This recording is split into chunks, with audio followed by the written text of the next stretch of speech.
Olá, no programa de hoje, o desempenho do PT nas eleições municipais.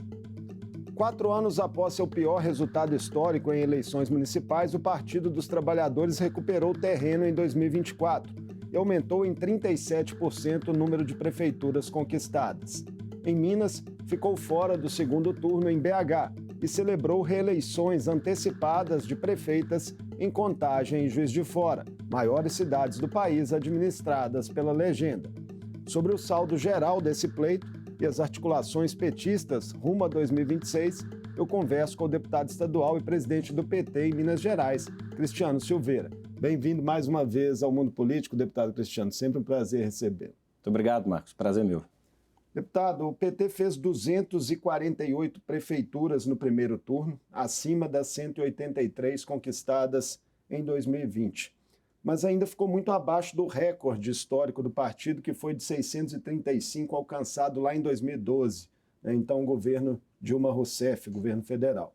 Em Minas, ficou com 35 prefeituras. Pelo fato do partido estar ocupando mais uma vez a presidência da República com Lula, havia expectativa interna por um desempenho geral melhor? Bom, na verdade, o fato da gente estar governando o país e a gente saber que o Brasil tem melhorado seus indicadores econômicos, sociais, a avaliação do próprio governo do presidente Lula ela é a mais positiva do que negativa, a ideia era que isso pudesse ter mais reflexo. Mas também a compreensão de que a eleição, a campanha, ela tem um debate muito específico também, muito local, né? Por mais que você queira, às vezes, muitos tentam nacionalizar a campanha, ou tentam falar dos padrinhos que possam estar ali ajudando, eu sempre achei que as eleições municipais elas têm particularidades, peculiaridades, dinâmica muito própria. Na cidade pequena, então, isso é mais visível. Na cidade pequena, as pessoas votam no CPF da pessoa, na biografia. Pode até não gostar do seu partido, mas por te conhecer pessoalmente, desde criança, brincou junto, viveu junto, trabalhou junto, acaba dando voto. Então, o eleitor, ele tem muito essa coisa do voto nas pessoas, né? A gente já ouviu falar muito isso em eleição. Então, acho que o que faltou mais para nós foi a capacidade de ter uma tática local nos municípios mais eficiente. O que eu chamo disso? Talvez no momento de escolha do nome, né? Um nome que pudesse ter mais trânsito entre os vários segmentos da sociedade. A gente poderia ter uma capacidade de ter propostas mais ousadas para os municípios dentro de programa de governo, a forma da gente comunicar também, não sei se a gente está comunicando bem, e olha que eu estou fazendo uma análise aqui, Marcos, muito honesta, porque eu poderia dizer, não, nós fomos muito bem, né? Em Minas Gerais nós aumentamos o número de prefeitos, então isso por si só seria suficiente para dizer que o PT foi bem. Eu acho que nós temos problemas, ainda que com esse crescimento que se aponta, o PT precisa responder algumas perguntas para o futuro, que caso contrário a gente vai ter dificuldade de ter esse diálogo com o povo. Vamos falar bastante sobre isso. O presidente Lula, por exemplo, poderia ter se envolvido mais diretamente a favor de candidatos da legenda. Ele não veio aqui em BH, né, no primeiro turno, e após o resultado geral declarou que é preciso rediscutir o papel do partido, até na mesma linha do que o senhor diz aqui. Novamente eu vou insistir nisso. Lá atrás, desde as eleições passadas municipais, eu já era presidente do PT, eu já dizia que eu acreditava pouco nessa coisa de eu vou vencer a eleição porque o Lula vai vir na cidade. Eu vou te dar um exemplo. Se você pegar em Minas Gerais, cidades que o Lula sempre ganhou, PT, Lula não, PT, o próprio Haddad ganhou, Dilma ganhou com 70%, 80%. Eu tenho cidade de Minas Gerais que nunca foi governada pelo PT a nível municipal. Então, é descolado, né? Completamente descolado. Aí tinha gente do partido que falava assim, Cristiano, nós vamos ganhar a prefeitura lá no município. Eu disse, mas por quê? Porque o Lula teve 80%. Errado. São eleições distintas. Claro, o governo está bem avaliado, o seu partido está no poder, com investimentos que você faz no município, emenda, isso tudo ajuda. Mas ainda assim, a dinâmica da eleição municipal ela é própria. Ela não é uma dinâmica que coisa. Da mesma forma que eu vou dizer o seguinte, não acho que você ter mais ou menos prefeitos influencia também na eleição nacional. Mas a opção do presidente de ter se envolvido pouco, né? Isso ficou claro. Eu acho que envolveu o suficiente. Ele gravou vídeo, né? Fez declarações, depoimento. Quando esteve em Minas sendo entrevistado pelas rádios, disse quem era o candidato dele. Honestamente, o Lula ter vindo mais ou menos não mudaria o resultado. Eu acho que o resultado é mais uma responsabilidade de condução política para a capital do que necessariamente a presença do presidente Lula. Porque mesmo cidade que ele pode ter tido mais presença, a vida não foi fácil também, né? Então eu sou muito da tese do seguinte, padrinho não elege. O que elege é o candidato, a tática, o diálogo, a comunicação, a capacidade de fazer leitura e conexão com a sociedade. O debate interno, né, está quente aí nos últimos dias nas redes sociais, muito em função, né, desse resultado de Belo Horizonte, e a gente viu aí declarações dissonantes de lideranças do PT mineiro. Há aqueles que consideram o resultado geral de 2024 muito ruim e pregam uma reconexão da legenda com a sociedade, como o deputado Reginaldo Lopes, deputado federal. Outros, como o deputado federal Rogério Correia, que foi o candidato em BH, minimizam o desempenho e enfatizam a importância, né, do enfrentamento direto à extrema-direita ainda ser feito pelo próprio PT. Essas divisões, deputado Cristiano, elas podem se refletir, sobretudo, nas disputas internas que o partido terá no ano que vem, né? Vai ter que renovar aí seus diretórios? Pode, eu não vejo problema nenhum, porque o PT tem na sua essência a questão das disputas internas. Quem acompanha o Partido dos Trabalhadores, a política no nosso país, Minas Gerais, sabe que o PT ele é concebido por um conjunto de correntes, né? Pra você ter uma ideia, eu sou presidente estadual do PT. Eu governo o PT com 11 chapas diferentes, né? Não é uma maioria absoluta. Então, nós temos divergência. Essa divergência, claro, ela quando ultrapassa o limite da responsabilidade, fica fratricida. Aí ela é um problema para o partido, mas quando ela tem um nível da responsabilidade, claro, de uma franqueza necessária, mas também de responsabilidade, já aponta caminho, mantendo unidade na luta no futuro, isso dá vitalidade para o PT. E foi com essa complexidade que o PT elegeu Lula a primeira vez, segunda vez, a Dilma Lula novamente, já ganhou cidades importantes, né? Não é diferente de Contagem. Marília tem um partido que tem correntes diferentes, não é diferente em Juiz de Fora, que Margarida ganhou em primeiro turno. Então, eu acho que o não é ruim para o PT, claro, com o limite do que nós temos que fazer da forma que eu faço. Tendência agora, que tenha disputa, o debate, né, de que interna. nós precisamos ter mudança no PT, que o PT tem que reconectar, não é um discurso que surgiu só por causa do resultado de Belo Horizonte. A gente já vem falando isso já há algum tempo. O PT tem perdido, por exemplo, espaço no campo da esquerda para partidos que têm conseguido dialogar melhor com um determinado setor. O PT tem se afastado de segmentos que outrora já estiveram conosco, como os evangélicos, setores empresários, porque ele tem se afastado também da capacidade de dialogar com esse segmento. Então, o Partido dos Trabalhadores, ele continua um partido muito eficiente para disputa de legislativo, Câmara, Assembleia, Congresso, porque ele faz debates e organiza nichos, mas quando o PT agora para pensar a sua condição de governo, ele está ficando extremamente limitado na sua capacidade de diálogo. Vereadores em Belo Horizonte, né? O resultado no legislativo já mostra foi bom. Um pouco isso. O resultado de prefeito foi um fiasco, mas em contrapartida pelo legislativo nós dobramos a presença em Câmara. Quando você olha que a última eleição nacional, nós não tivemos condição de ter candidato próprio. Nós apoiamos o Calil.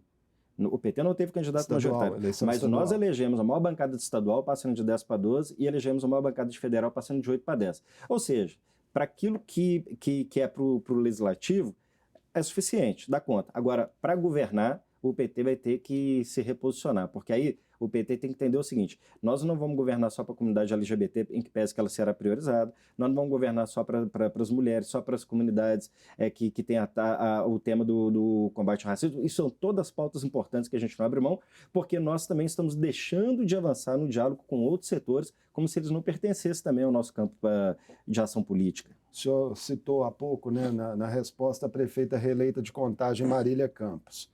Ela afirmou em entrevista no fim de semana que o PT errou ao se negar a apoiar já em primeiro turno a candidatura à reeleição de Fouad Noman, prefeito de Belo Horizonte, né, do PSD. E que a candidatura própria, com Rogério Correia na capital, que terminou em 6º lugar, não construiu nada para o futuro. Foram palavras da Marília. O senhor concorda? Temos problema. É evidente que em outros momentos já tive divergências com a Marília com relação a determinados assuntos, né? Regime de recuperação fiscal, já tivemos embates para poder ter posições diferentes. No caso do PT e do Perspectiva de Futuro do PT em Belo Horizonte, nós estamos numa situação extremamente grave. O problema do PT na capital, ele não é novo. Também eu não vou colocar só na conta dessa eleição. Vem de 3 eleições, pelo menos. Pelo menos 3 eleições. Nós tivemos a campanha com o deputado Reginaldo Lopes, e ali eu vou dar um desconto, porque Reginaldo Lopes foi candidato a prefeito, não sendo de BH, como Rogério Correia foi candidato nem com uma pequena parte do volume de recursos que a campanha agora teve, e o Lula estava preso, o PT criminalizado, e ainda assim teve um desempenho melhor. Mas não foi bom, né? Desde que o PT lá topou serviço com o Márcio Lacerda, Roberto Carvalho e Márcio Lacerda, as coisas não têm dado certo para o PT em Belo Horizonte.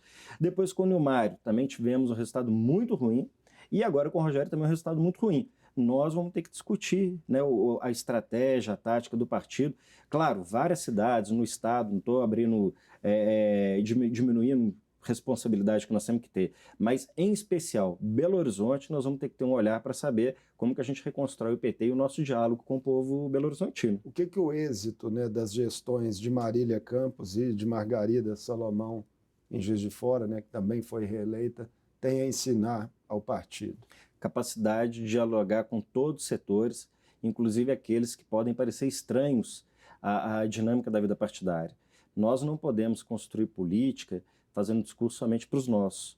Não dá para você somente pregar para os convertidos. A Marília e a Margarida tiveram capacidade de conversar com pessoas que foram eleitores do nosso adversário a nível nacional. Setores evangélicos, setores de empresários, setores, sabe, enfim, que em tese hoje não campanham tanto o PT. São gestões bem ecléticas, ecléticas, né? governaram para todo mundo, mostrou essa capacidade forças de diálogo, conseguiu transpor a resistência à rejeição ali na capacidade própria enquanto lideranças, então eu acho que também é mérito delas, senão fica parecendo, né, que é só uma contingência de partido. É por isso que eu falo, você saber também quem é que vai liderar o projeto é fundamental. E elas sempre foram pessoas que tiveram capacidade de diálogo amplo. O deputado Rogério é um grande quadro, mas o Rogério construiu a trajetória dele como deputado sendo muito combativo, né, muito incisivo, muito de enfrentamento. Então, para o legislativo isso basta. Para o executivo, como é que você conversa com esse povo? Tanto que a minha opinião a respeito da eleição de BH é o que vai acontecer. Minha opinião, o deputado Bruno vai perder a eleição porque ele só dialoga com um determinado segmento. Um cara que vai para o programa dele de rádio falar mal do atual presidente da República mostra que vai ter uma dificuldade de diálogo. Então, opinião minha, né? Que eu acho que, portanto, esse é um dos motivos que o PT tem declarado apoio aí, em segundo turno, ao atual prefeito. Então, eu acho que o deputado Rogério ele é um grande quadro, mas um quadro que, para o legislativo, para o executivo, há dificuldades do ponto de vista, inclusive, históricos. E aí, respondendo a sua pergunta lá atrás, mas o PT deveria abdicar de mão, de fazer um enfrentamento à extrema-direita, o PT nunca propôs isso. Inclusive, quando você propõe um apoio ao FUAD em primeiro turno, como o deputado Reginaldo Lopes fez, e a própria Marília reforça, está em consonância com aquilo que o Diretório Nacional aprovou ano passado. O que o Diretório Nacional falou? O PT deve lançar candidato nas cidades onde é competitivo e onde não for, apoiar candidatos do campo democrático para enfrentar a extrema-direita. Então, nunca foi dito pelo PT, pela direção, que nós tínhamos a missão e a tarefa de enfrentar a extrema-direita sozinhos. O que foi determinante para essa candidatura ter permanecido, essa candidatura própria? Eu acho que lá atrás é leitura de pessoas que achavam que era o melhor caminho, que o PT poderia ter um desempenho melhor, talvez a perspectiva de que talvez o governo Lula pudesse trazer essa mágica de pegar alguém no colo e levar, coisa que eu nunca acreditei, como eu acabei de contar aqui, mas eu acho que ali nós erramos. Eu acho que para o futuro, é muito fácil falar das coisas depois que aconteceram, que o resultado está dado. Então, também, eu não faço também esse tipo de discussão. Mas que tem aprendizado para o futuro. Eu acho que no futuro a gente tem que se permitir ser mais ousado. Ou a gente tem a responsabilidade de fazer aliança com quem é desse campo, como poderíamos ter feito com o FUAD já para primeiro turno, ou, no limite, a ousadia de tentar construir algo novo, apresentar algo novo para a cidade. Falando em construir algo novo, Marília e Margarida Salomão, pelo desempenho que tiveram, estando à frente nas duas maiores cidades hoje do país que são administradas pelo PT, precisariam ter maior protagonismo dentro do partido também em Minas Gerais? É claro que como lideranças de cidades grandes, como você citou que são as duas, reeleitas em primeiro turno, elas vêm com um respaldo político grande, né? Com um capital relevante. Eu acho que poderão contribuir mais, né, com o debate que nós teremos aí, por exemplo, o próximo processo, que é de organização interna do PT, 2025, e depois, 2026, as eleições para governo e eleições nacionais. Então, acho que são dois quadros que o PT tem disponível que poderão estar sendo acessados para dar essa contribuição. Né? O senhor já foi reconduzido no diretório estadual, não é isso? Nossos mandatos foram prorrogados. O senhor pode se candidatar novamente? Estatutariamente posso. E vai se candidatar? Aí é uma decisão de grupo, né? Como a primeira vez que eu fui candidato foi uma decisão de grupo, novamente, se eu serei candidato ou não vai ser uma decisão do nosso grupo. Eu falo que na política, você disputa o que você quer, mas disputa também o que precisa, né? Então vai depender muito de um entendimento nosso interno do nosso campo. O senhor falou há pouco do segundo turno em BH. Faltam aí 10 dias, né, para a votação definitiva. Como é que o PT pretende se engajar nessa campanha de FUAD até lá? Já tem sido feito, né, nas redes das nossas lideranças, a campanha com o FUAD ela já vem acontecendo. os vereadores eleitos, nossos suplentes, parlamentares, né, quadros importantes do partido já têm se posicionado, nós já emitimos nossas notas, eventos que estão sendo organizados, vai contar com a nossa participação também, Plenárias, né, com essa também. militância de rua, né? Plenárias temáticas, enfim, acho que a gente vai contribuir muito com onde a gente, como eu falo assim, na política você tem que jogar onde você é mais forte, né? Então, dentro da nossa base eleitoral, da nossa base de militantes, dos nossos movimentos sociais, é mobilizar e tornar ela ativa para essa reta final da campanha. Falando agora de planejamento rumo a 2026, em Minas Gerais, né, o que o PT articula aí e estuda passa necessariamente pela construção de um projeto comum com o PSD, né, que é o partido do prefeito Fuad. Fala-se muito, né, já no meio político, em uma possível candidatura, por exemplo, ao governo do estado do senador Rodrigo Pacheco, que teria simpatia do presidente Lula. Acho que é um nome que tem que ser considerado, é um play importante. O presidente do Senado, o senador cumpriu um papel fundamental no debate de novos marcos para a renegociação de dívida dos estados, né? Aquilo que o governador foi sonolento, não deu conta durante todos os anos que vem governando. O senador, quando foi procurado com essa pauta, inclusive pelo nosso bloco, buscou resposta e ação. Então, eu acho que o senador Rodrigo Pacheco é um play importante para 2026. Assim como o próprio ministro Alexandre Silveira também é um play importante. Então, eu acho que PT e PSD têm grandes condições de estarem juntos novamente, né? O PT também, por seu lado, tem quadros que vão estar à disposição, né? Já falamos aqui das duas prefeitas de grandes cidades que foram reeleitas em primeiro turno. Temos também deputados, tanto federais, estaduais, que têm aí condição de estar representando o partido em disputas, inclusive majoritárias. Então, acho que são dois partidos muito grandes e fortes no Estado que, estando juntos, farão a diferença. O PSD hoje está na base do governo do presidente Lula, né? Então, o presidente tem aí um carinho, um respeito com o presidente Pacheco. Acho que o ambiente ele é favorável. Agora, tudo vai depender até lá, né? Conjuntura, desejo, se quem o nome está sendo lembrado vai ter desejo de ser ou não, se vai estar disponível para ser ou não, o que a pesquisa vai dizer de cada um que quer, que pretende. Então, isso daí a gente acaba de alinhar, mas há um ambiente sim para a gente poder caminhar juntos. Pois é, vamos voltar a falar agora então do projeto nacional. O comparativo direto, deputado Cristiano, com o PL, que hoje é a principal força de oposição nacional, né, e teve aí um desempenho bem superior nas eleições municipais ao PT, inclusive em grandes centros urbanos, acende um sinal de alerta para 2026? Eu não subestimo e nem superestimo. Eu acho que o governo... Vamos lembrar o seguinte, vocês lembram quando o Fernando Pimentel foi eleito governador? O PSDB e o governo que estava tinham a maioria absoluta dos prefeitos sem apoio. Quando o Romeu Zema foi eleito governador de Minas Gerais, não tinha um prefeito que apoiava, nunca foi um cara da vida política. Então, eu acho assim, você sabe que prefeito ajuda muito? Para eleição proporcional, para eleger deputado estadual, deputado federal, para eleger senador. Quando você fala da eleição, por exemplo, de governo de estado e presidente da república, pode ter algum impacto, mas eu não acho que é decisivo. Acho que sempre há contingências, há elementos que se sobrepõem ainda à liderança local do sujeito. Como eu disse, né, na conversa, eu tenho cidade que o Lula, o PT, tem 80%, 70%, nunca fez um prefeito. Mas também já tive cidade que o PT governou e o Lula nunca ganhou. Então, isso é relativo. São Paulo é um ponto especial de atenção, no estado mais rico da federação. O PT fez ali apenas 3 prefeituras, né? É um número que realmente Preocupa. chama a atenção. São Paulo, aí, o que nós ainda temos ainda de esperança é tentar ter um bom desempenho na capital, né? Tem alguns segundos turnos lá ainda, que né, ainda está em curso, Então, definidos. um estado importante, sempre tem que ser observado. Mas eu vou te dizer que a eleição de 2026, se Lula for o nosso candidato, vai depender mais da avaliação que o povo vai ter sobre o nosso governo do que necessariamente de quem vai estar liderando as prefeituras.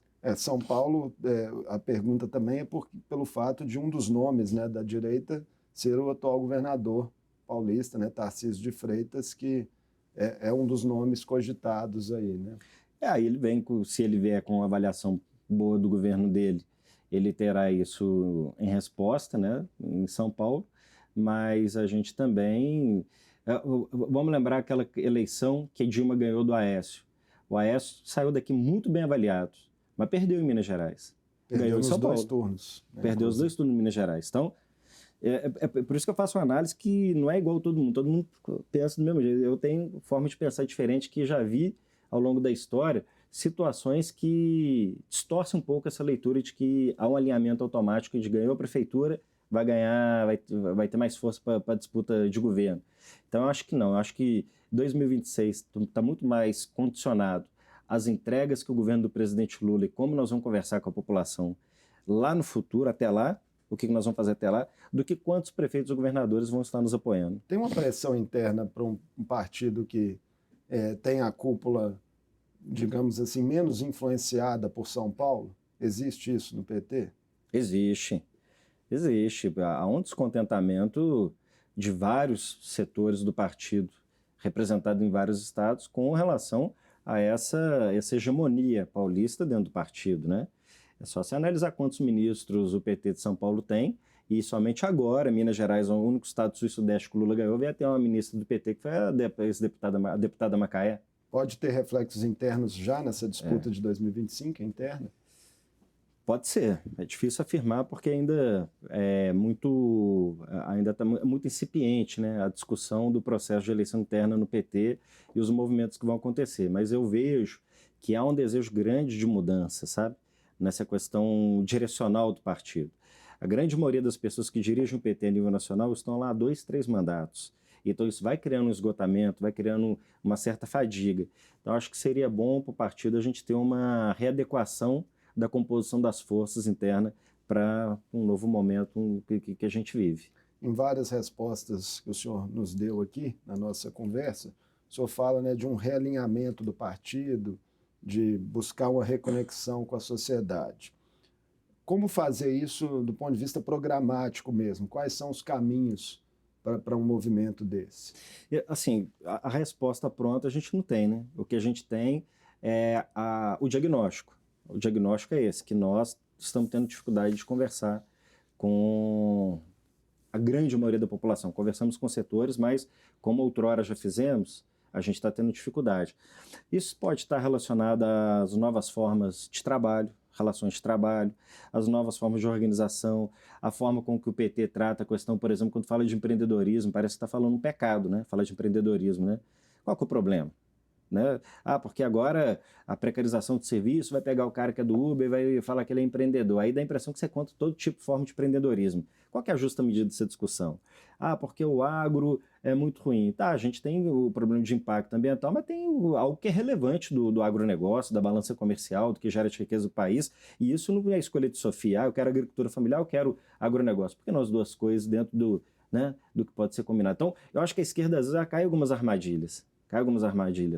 Então, acho que a gente precisa depois sair um pouco dessa cilada, né, desse looping, para a gente poder voltar a conversar com o mundo evangélico, conversar com o mundo empresarial, com o setor produtivo, com o empreendedorismo, com o agronegócio. Então, acho que é um pouco dos desafios que nós temos. E fazer uma nova leitura, uma leitura mais correta, atualizada da sociedade. A sociedade mudou, o Brasil mudou. E o PT não mudou o suficiente para acompanhar essa dinâmica. Um pouco ainda do que nós temos vamos dizer assim, um capital que nós construímos lá atrás e que a gente está gastando ele, né? Talvez o nosso ativo mais valioso que nós ainda temos é o presidente Lula. Quando esse ativo não estiver mais disponível? Fala-se muito que o PT não formou novas lideranças de apelo popular. É fato? É fato. É fato. Quando você pega discurso das principais lideranças hoje do partido, poucas conseguem dialogar com o povo como o presidente Lula dialoga. É fato, nós temos essa dificuldade. E acho também que o PT acabou que foi ficando muito dependente do presidente Lula. Sem dúvida alguma, o presidente Lula é muito maior do que o PT. O lulismo é maior do que o petismo. Mas até quando isso vai ser suficiente para nós? Acho que o nosso time está acabando, está esgotando, e nós estamos atrasados para já dar resposta para isso. Tem uma pesquisa presidencial recente da Quest, agora do fim de setembro, mostrou ali Lula com 32%, 18% para Pablo Marçal, o coach que foi candidato em São Paulo, né, e não passou para o segundo turno, 15% para Tarcísio de Freitas. Agora tem um dado ali na pesquisa, 58% acham que Lula não deveria buscar a reeleição. Como que o PT recebe esses números? Aí teria que qualificar essa resposta, né? Por quê? Você acha que o Lula deveria ser candidato? Não. Por quê? Talvez pela idade avançada. Aí uma outra pergunta que poderia ter sido feita é o seguinte, tá, mas e se o Lula for candidato? Você votaria nele? Né? Porque aí você consegue ter assim, eu acho que o Lula não deveria, mas se ele for, eu voto nele. Então eu acho que essa pergunta, ela por si só não responde muita coisa, sabe? Sobre como que o eleitor tem essa percepção. Uma última questão para fechar nossa Agora, conversa. para nós não tem jeito não, viu, Marcos? O eleitor pode até achar que o Lula não deve ser candidato, mas o PT não tem o que pôr no lugar, não. Não tem o que pôr no lugar. Hoje não. Não construímos para isso. Para curto prazo, 2026, não. Então, para encerrar nossa conversa em cima disso, os partidos que lideram, né, o ranking nacional de prefeituras, PSD, MDB, PP, União Brasil, são partidos que hoje têm cargos no primeiro escalão do governo Lula, também estiveram no governo Bolsonaro, né, e se aliaram ao PL também em muitas cidades nessas eleições municipais. O que esse quadro impõe à construção do projeto de reeleição do presidente? Se o governo tiver com condições de reeleição bem avaliado, essa turma fica, são tudo pragmáticos, né, a maioria são pragmáticos. Prefeito também, a gente está falando muito de prefeito eleito, quem eleja mais ou menos, prefeito também é pragmático, ele quer saber quem ajuda a resolver os problemas da cidade dele. Então, se ele vê que é um governo que tem chance de reeleição e que, de certa forma, ele consegue buscar o recurso para resolver os problemas do município, você tem a migração aí desse apoio. É por isso que eu estou dizendo o seguinte, a bola está no pé do presidente Lula e do Partido dos Trabalhadores. Só depende da gente, não depende de outro fator, de outro elemento. Se a gente tiver força política, boa avaliação, o presidente Lula estiver em boas condições para a disputa, que eu penso que estará, porque hoje está muito forte, está igual um touro, a gente vê, né, ele muito ativo. Aí a gente caminha bem para a reeleição. Claro, não estou dizendo que vai ser fácil, até porque a força que a direita tem também demonstrado, ela não pode ser subestimada, né? Os resultados do próprio Pablo Marçal, combinado com o do Nunes, resultado que a gente está vendo em vários lugares, mostra que há uma força política extremamente relevante. Mas ainda que não seja com larga diferença, ainda acredito na vitória se a gente conseguir entregar para a população aquilo que ela tem de necessidade desse novo contexto do século XXI. E não será suficiente só a distribuição de renda convencional, não será suficiente só os ProUnis, os FIES, nós vamos ter que avançar mais. Muito obrigado por mais essa conversa conosco aqui no Mundo Político. Obrigado, Cristiano. Te agradeço. Conversei com o deputado estadual Cristiano Silveira, presidente do PT de Minas Gerais. Falamos sobre o desempenho do partido nas eleições municipais, os embates internos e os cenários que se desenham para 2026. O Mundo Político fica por aqui. Obrigado por nos acompanhar e até o próximo programa.